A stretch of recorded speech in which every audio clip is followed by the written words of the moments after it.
I'd like to tell you about the strangest secret in the world. Not long ago, Albert Schweitzer, the great doctor and Nobel Prize winner, was being interviewed in London, and a reporter asked him, "Doctor, what's wrong with men today?" The great doctor was silent a moment, and then he said, "Men simply don't think." And it's about this that I want to talk with you. We live today in a golden age. This is an era that man has looked forward, dreamed of, and worked toward for thousands of years. But since it's here, we pretty well take it for granted. We in America are particularly fortunate to live in the richest land that ever existed on the face of the earth, a land of abundant opportunity for everyone. But do you know what happens? Let's take 100 men who start even at the age of 25. Do you have any idea what will happen to those men by the time they're 65? These 100 men who all start even at the age of 25 believe they're going to be successful. If you asked any one of these men if he wanted to be a success, he'd tell you that he did. And you'd notice that he was eager toward life, that there was a certain sparkle to his eye, an erectness to his carriage, and life seemed like a pretty interesting adventure to him. But by the time they're 65, 1 will be rich, 4 will be financially independent, 5 will still be working, 54 will be broke. Now think a moment. Out of the 100, only 5 make the grade. Why do so many fail? What has happened to the sparkle that was there when they were 25? What's become of the dreams, the hopes, the plans? And why is there such a large disparity between what these men intended to do and what they actually accomplished? When we say about 5% achieve success, we have to define success. And here's the definition. Success is the progressive realization of a worthy ideal. If a man is working toward a predetermined goal and knows where he's going, that man is a success. If he's not doing that, he's a failure. Success is the progressive realization of a worthy ideal. Rollo May, the distinguished psychiatrist, wrote a wonderful book called Man's Search for Himself. And in this book he says, "The opposite of courage in our society is not cowardice, it is conformity." And there you have the trouble today. It's conformity. People acting like everyone else, without knowing why, without knowing where they're going. Now think of it. In America right now, there are over 14 million people 65 years of age and over, and about 13 million of these 14 million are broke. They're dependent on someone else for life's necessities. Now, we learn to read by the time we're 7. We learn to make a living by the time we're 25. Usually, by that time, we're not only making a living, we're supporting a family. And yet, by the time we're 65, we haven't learned how to become financially independent in the richest land that has ever been known. Why? We conform. And the trouble is that we're acting like the wrong percentage group, the 95% who don't succeed. Now, why do these people conform? Well, they don't know, really. These people believe that their lives are shaped by circumstances, by things that happen to them, by exterior forces. They're outer-directed people. A survey was made one time that covered a lot of men, working men, and these men were asked this question: why do you work? Why do you get up in the morning? 19 out of 20 had no idea. If you ask them, they'll say, everyone goes to work in the morning. And that's the reason they do it, because everyone else is doing it. Now let's get back to our definition of success. Who succeeds? The only man who succeeds is the man who is progressively realizing a worthy ideal. He's the man who says, I'm going to become this, and then begins to work toward that goal. I'll tell you who the successful people are. A success is the school teacher who's teaching school because that's what she wanted to do. The success is the woman who's a wife and mother because she wanted to become a wife and mother and is doing a good job of it. The success is the man who runs the corner gas station because that's what he wanted to do.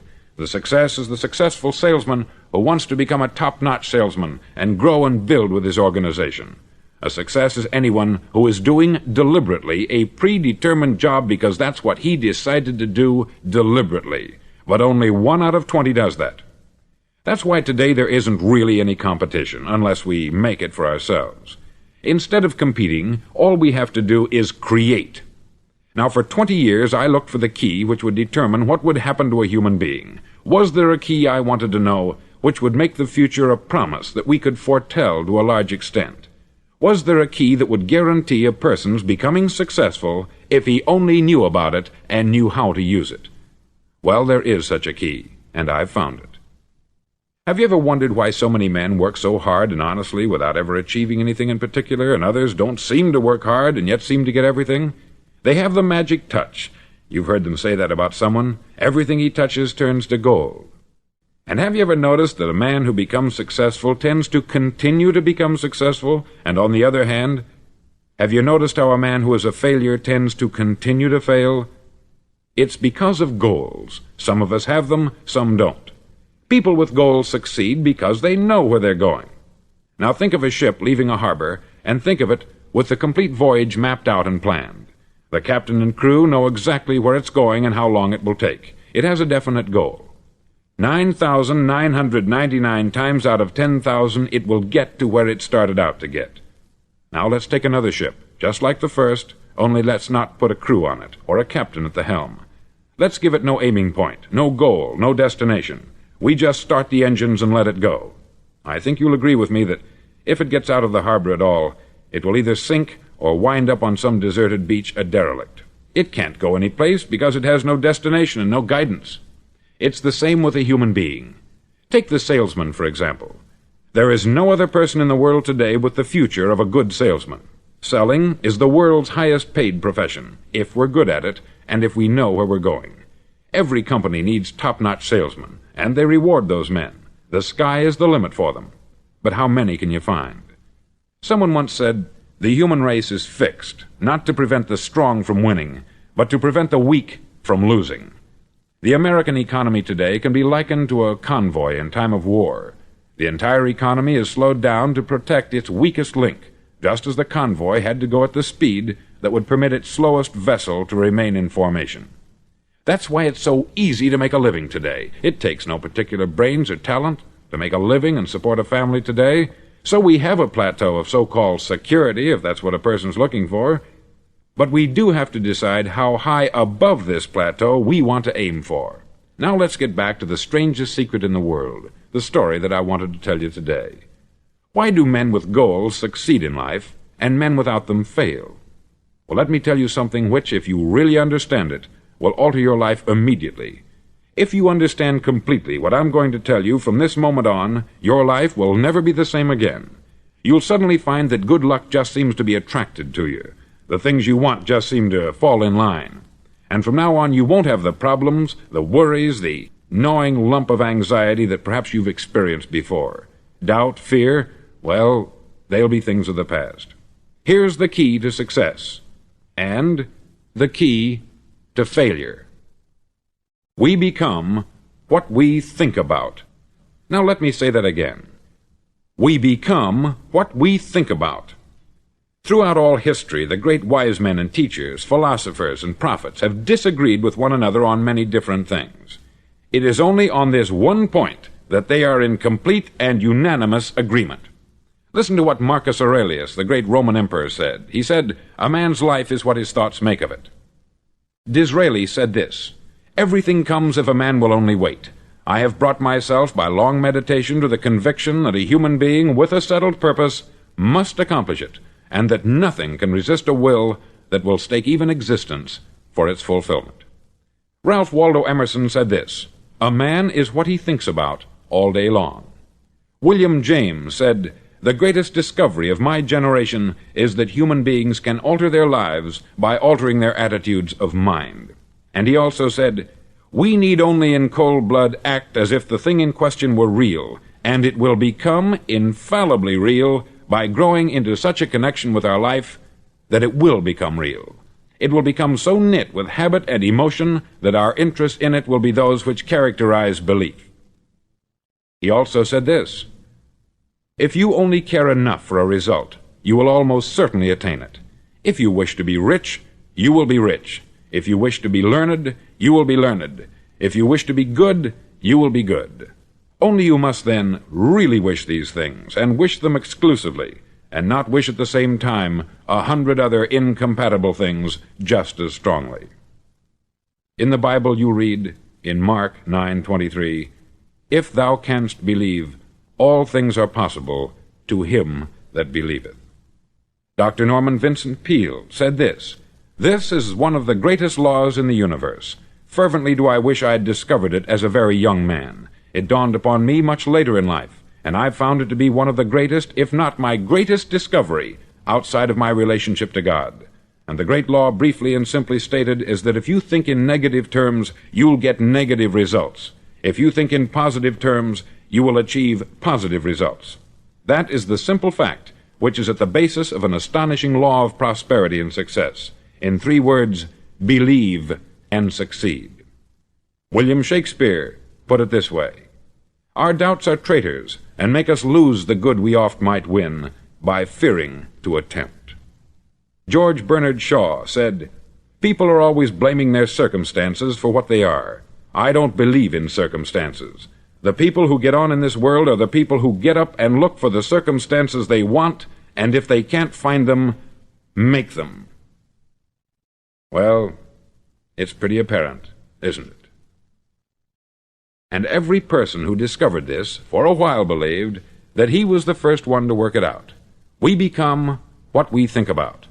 Now, it stands to reason that a person who's thinking about a concrete and worthwhile goal is going to reach it, because that's what he's thinking about.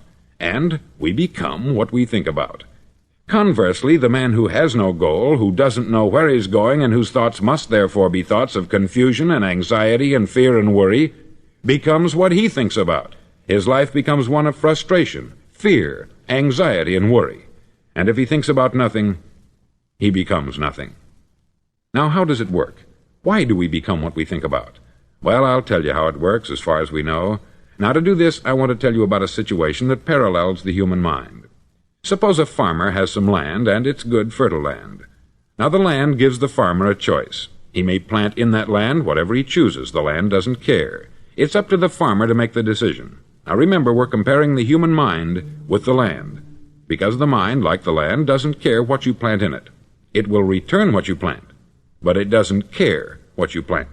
Now, let's say that the farmer has 2 seeds in his hand. One is a seed of corn, the other is nightshade, a deadly poison. He digs 2 little holes in the earth, and he plants both seeds, one corn, the other nightshade. He covers up the holes, waters, and takes care of the land, and what will happen? Invariably, the land will return what is planted. As it's written in the Bible, "As ye sow, so shall ye reap." Remember, the land doesn't care. It will return poison in just as wonderful abundance as it will corn. So up come the 2 plants, one corn, one poison. Now, the human mind is far more fertile, far more incredible and mysterious than the land, but it works the same way. It doesn't care what we plant. Success, failure. A concrete worthwhile goal, or confusion, misunderstanding, fear, anxiety, and so on. But what we plant, it will return to us. You see, the human mind is the last great unexplored continent on the earth. It contains riches beyond our wildest dreams. It will return anything we want to plant. Now, you might say, well, if that's true, why don't people use their minds more? Well, I think they've figured out an answer to that, too. Our mind comes as standard equipment at birth. It's free, and things that are given to us for nothing we place little value on. Things that we pay money for, we value. The paradox is that exactly the reverse is true. Everything that's really worthwhile in life came to us free. Our mind, our soul, our body, our hopes, our dreams, our ambitions, our intelligence, our love of family and children and friends. All these priceless possessions are free, but the things that cost us money are actually very cheap and can be replaced at any time. A good man can be completely wiped out and make another fortune.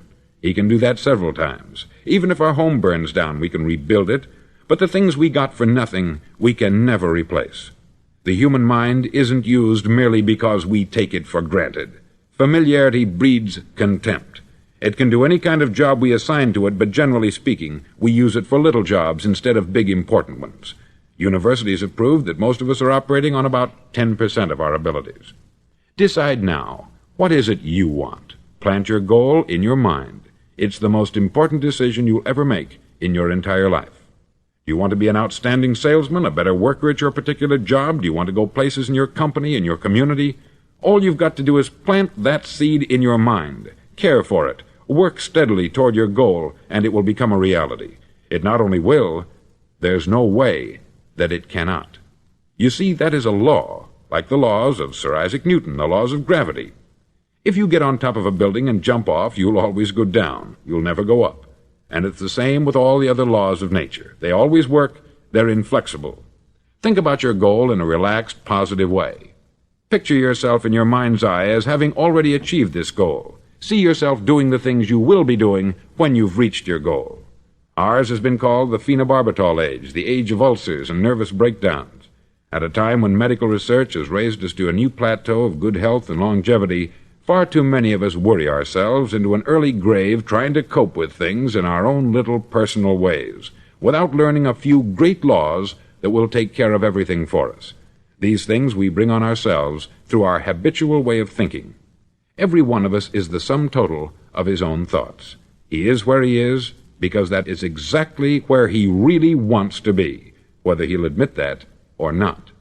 Each of us must live off the fruit of his thoughts in the future, because what you think today and tomorrow, next month and next year, will mold your life and determine your future. You're guided by your mind. I remember one time I was driving through Arizona, and I saw one of those giant earth-moving machines roaring along the road at about 35 miles an hour with what looked like 20 tons of dirt in it, a tremendous, incredible machine, and there was a little man perched way up on top with the wheel in his hands guiding it. And as I drove along, I was struck by the similarity of that machine to the human mind. Just suppose you're sitting at the controls of such a vast source of energy. Are you going to sit back and fold your arms and let it run itself into a ditch? Or are you going to keep both hands firmly on the wheel and control and direct this power to a specific, worthwhile purpose? It's up to you. You're in the driver's seat. You see, the very law that gives us success is a two-edged sword. We must control our thinking. The same rule that can lead a man to a life of success, wealth, happiness, and all the things he's ever dreamed of for himself and his family, that very same law can lead him into the gutter. It's all in how he uses it, for good or for bad. This is the strangest secret in the world. Now, why do I say it's strange, and why do I call it a secret? Actually, it isn't a secret at all. It was first promulgated by some of the earliest wise men, and it appears again and again throughout the Bible. But very few people have learned it, understand it. That's why it's strange, and why, for some equally strange reason, it virtually remains a secret. I believe that you could go out and walk down the main street of your town and ask one man after another what the secret of success is, and you probably wouldn't run into one man in a month who could tell you. Now, this information is enormously valuable to us, if we really understand it and apply it. It's valuable to us not only for our own lives, but the lives of those around us, our family, employees, associates, and friends. Life should be an exciting adventure. It should never be a bore. A man should live fully, be alive. He should be glad to get out of bed in the morning. He should be doing a job he likes to do because he does it well. One time I heard Grove Patterson make a speech, the editor-in-chief of the Toledo Daily Blade, and as he concluded his speech, he said something that I've never forgotten. He said something like this: "My years in the newspaper business have convinced me of several things, among them that people are basically good, and that we came from someplace, and we're going someplace. So we should make our time here an exciting adventure. The architect of the universe didn't build a stairway leading nowhere." And the greatest teacher of all, the carpenter from the plains of Galilee, gave us the secret time and time again. "As ye believe, so shall it be done unto you." I've explained the strangest secret in the world and how it works. Now I want to explain how you can prove to yourself the enormous returns possible in your own life by putting this secret to a practical test. I want you to make a test that will last 30 days. Now, it isn't going to be easy. If you'll give it a good try, it will completely change your life for the better. Back in the 17th century, Sir Isaac Newton, the English mathematician and natural philosopher, gave us some natural laws of physics which apply as much to human beings as they do to the movement of bodies in the universe. Now, one of these laws is that for every action there is an equal and opposite reaction. Simply stated, as it applies to you and me, it means we can achieve nothing without paying the price. The results of your 30-day experiment will be in direct proportion to the effort you put forth. To be a doctor, you must pay the price of long years of difficult study. to be successful in selling, and remember that each of us succeeds to the extent of his ability to sell, selling our families on our ideas, selling education in schools, selling our children on the advantages of living the good and honest life, selling our associates and employees on the importance of being exceptional people, to, of course, the profession of selling itself. But to be successful in selling our way to the good life, we must be willing to pay the price. Now, what is that price? Well, it's many things. First, it's understanding emotionally, as well as intellectually, that we literally become what we think about, that we must control our thoughts if we're to control our lives. It's understanding fully that, as ye sow, so shall ye reap. Secondly, it's cutting away all the fetters from the mind and permitting it to soar as it was divinely designed to do. It's the realization that your limitations are self-imposed, and that the opportunities for you today are enormous beyond belief. It's rising above narrow-minded pettiness and prejudice.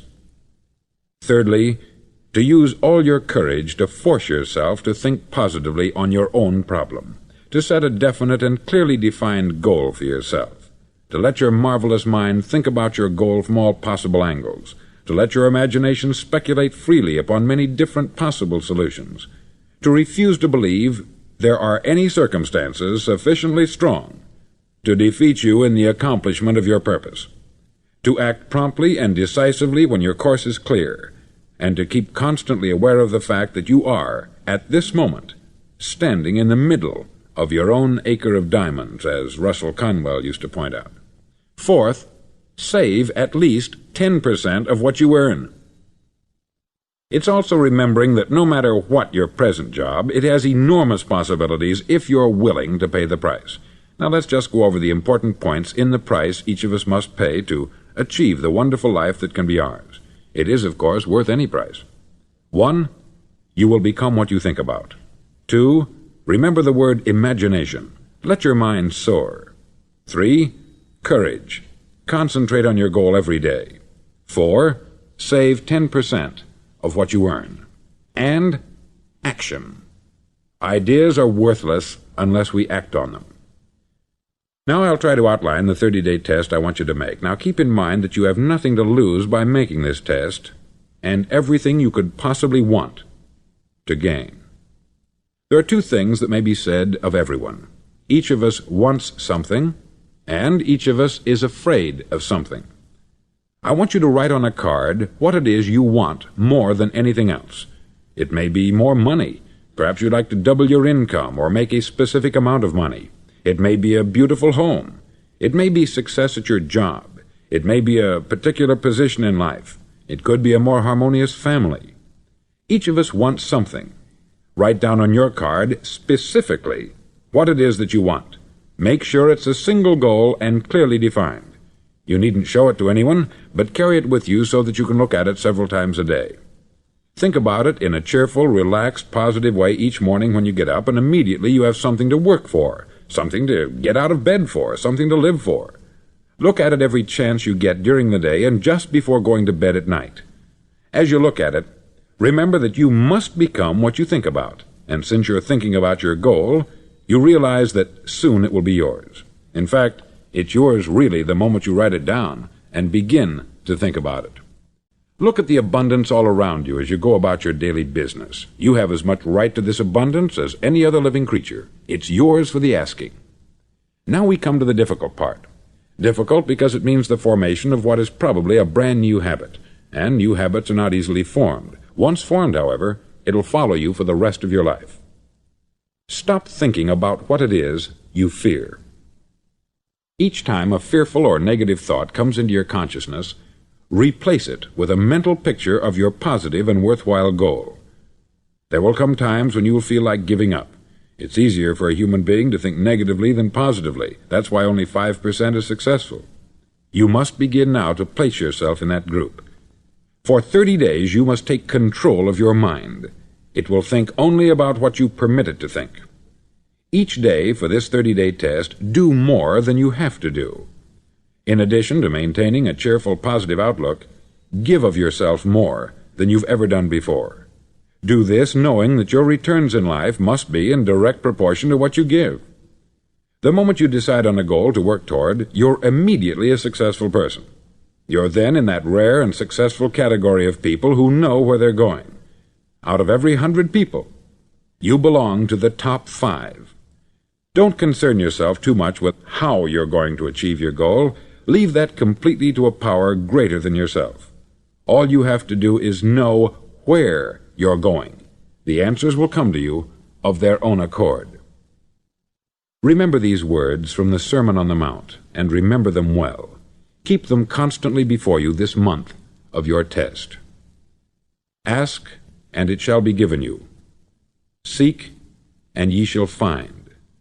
Knock, and it shall be opened unto you. For every one that asketh receiveth, and he that seeketh findeth, and to him that knocketh it shall be opened. It's as marvelous and as simple as that. In fact, it's so simple that in our seemingly complicated world it's difficult for an adult to understand that all he needs is a purpose and faith. For 30 days, do your best. If you're a salesman, go at it as you've never done before, not in hectic fashion, but with the calm, cheerful assurance that time well spent will give you the abundance in return you deserve and want. No matter what your job, do it as you've never done it before for 30 days. And if you've kept your goal before you every day, you'll wonder and marvel at this new life you've found. Dorothea Brand, outstanding editor and writer, discovered it for herself and tells about it in her fine book, Wake Up and Live. Her entire philosophy is reduced to the words, act as though it were impossible to fail. She made her own test with sincerity and faith, and her entire life was changed to one of overwhelming success. Now you make your test for 30 full days. Don't start your test until you've made up your mind to stick with it. You see, by being persistent, you're demonstrating faith. Persistence is simply another word for faith. If you didn't have faith, you would never persist. If you should fail during your first 30 days, by that I mean suddenly find yourself overwhelmed by negative thoughts, you've got to start over again from that point and go 30 more days. Gradually your new habit will form until you find yourself one of that wonderful minority to whom virtually nothing is impossible. Don't forget the card. It's vitally important as you begin this new way of living. On one side of the card, write your goal, whatever it may be. On the other side, write the words we've quoted from the Sermon on the Mount. Ask, and it shall be given you. Seek, and ye shall find. Knock, and it shall be opened unto you. Nothing great was ever accomplished without inspiration. See that during these crucial first 30 days, your own inspiration is kept at a peak. Above all, don't worry. Worry brings fear, and fear is crippling. The only thing that can cause you to worry during your test is trying to do it all yourself. Know that all you have to do is hold your goal before you. Everything else will take care of itself. Remember also to keep calm and cheerful.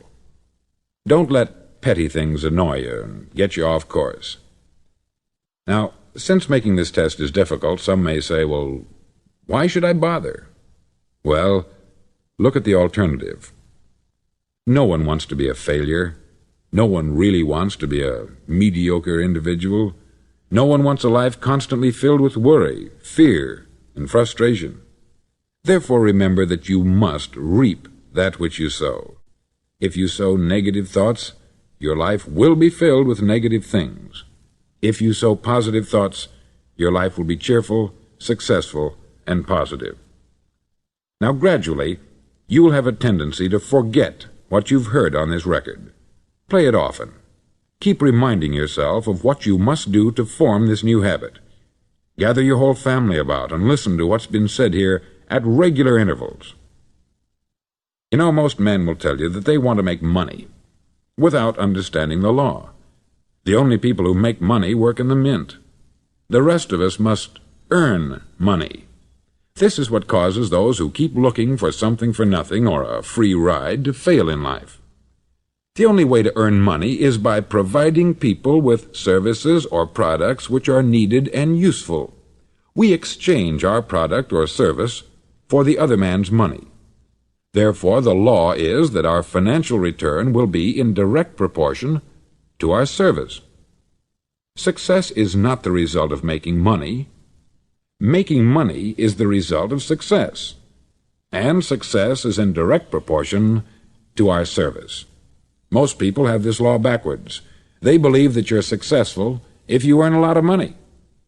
The truth is that you can only earn money after you're successful. It's like the story of the man who sat in front of the stove and said to it, "Give me heat, and then I'll add the wood."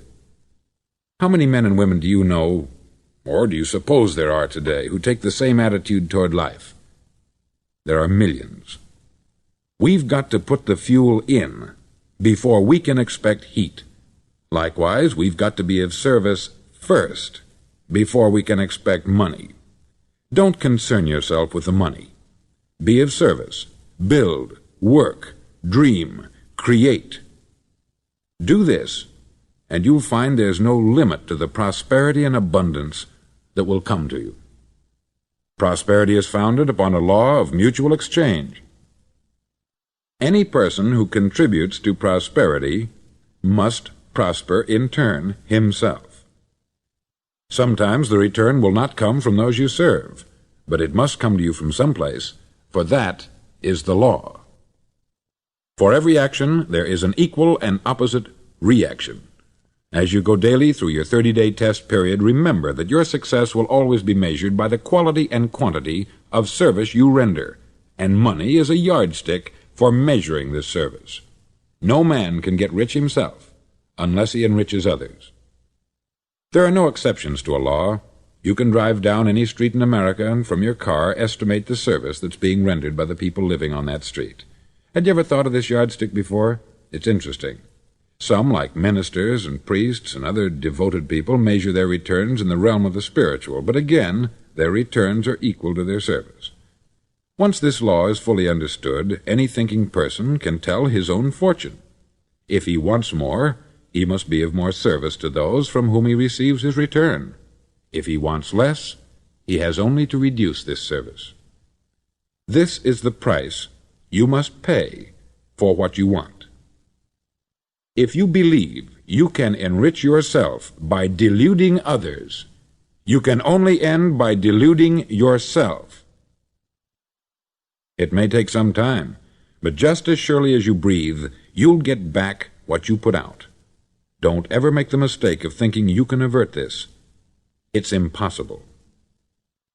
The prisons and the streets where the lonely walk are filled with people who tried to make new laws just for themselves. We may avoid the laws of man, but there are greater laws that cannot be broken. An outstanding medical doctor recently pointed out 6 steps that will help you realize success. 1. Set yourself a definite goal. 2. Quit running yourself down. 3. Stop thinking of all the reasons why you cannot be successful, and instead think of all the reasons why you can. 4. Trace your attitudes back through your childhood and try to discover where you first got the idea you couldn't be a success, if that's the way you've been thinking. 5. Change the image you have of yourself by writing out a description of the person you would like to be. And 6. Act the part of the successful person you have decided to become. The doctor who wrote those words is a noted West Coast psychiatrist, David Harold Fink, M.D. Do what all experts since the dawn of recorded history have told you you must do. Pay the price by becoming the person you want to become. It's not nearly as difficult as living unsuccessfully. Make your 30-day test. Then repeat it. Then repeat it again. Each time it will become more a part of you until you'll wonder how you could ever have lived any other way. Live this new way, and the floodgates of abundance will open and pour over you more riches than you may have dreamed existed. Money? Yes, lots of it. But what's more important you'll have peace. You'll be in that wonderful minority who lead calm, cheerful, successful lives. Start today. You have nothing to lose, but you have a life to win.